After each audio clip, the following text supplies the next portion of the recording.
Digital Diplomacy by Ifet Al-Sarraj. Ever since the Industrial Revolution, technology has been at the lead of all major changes in our lives.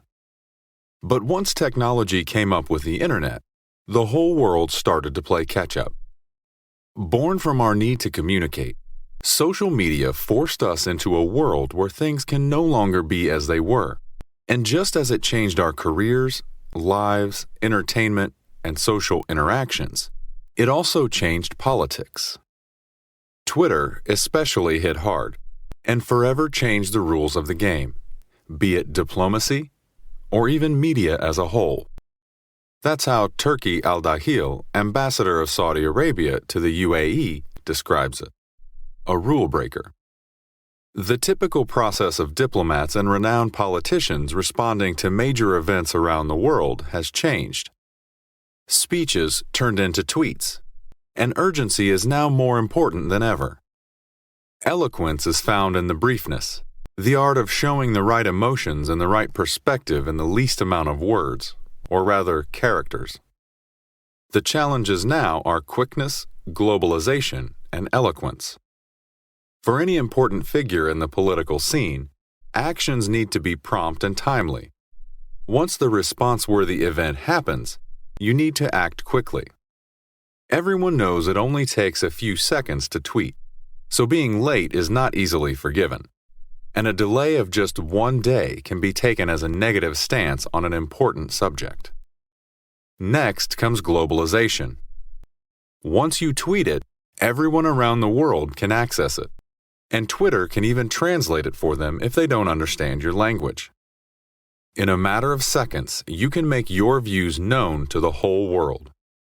While that is a privilege in terms of access, it makes for a huge challenge in terms of making your point across the language and cultural barriers, standing for your principles without offending anyone. Finally, the key challenge is eloquence. You only have 280 characters to make your point, so you need to find exactly the right words that can deliver your message without the risk of being negatively misconstrued.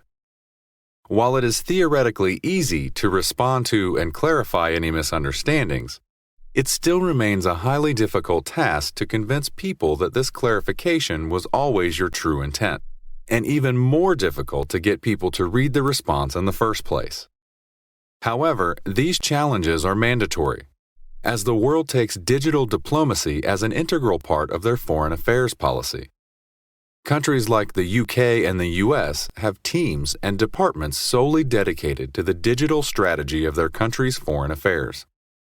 And even here in Saudi Arabia, we're seeing great efforts to improve the country's digital diplomacy. Digital diplomacy starts at the foreign ministry level, but it branches down to the embassies located around the world. On both levels, it is an essential, effective tool by which countries can attend to their foreign affairs and maintain a positive image of themselves around the world. It offers countries a prompt and effective communication channel to improve their international relations. Additionally, the sheer strength of one tweet from a well-followed figure in the political scene can be as strong as very costly public announcements or speeches. This reduced cost gives countries better maneuverability, especially when addressing smaller issues. In a way, digital diplomacy to countries is what digital marketing is to companies. It includes proximity with audiences, building relationships, and branding.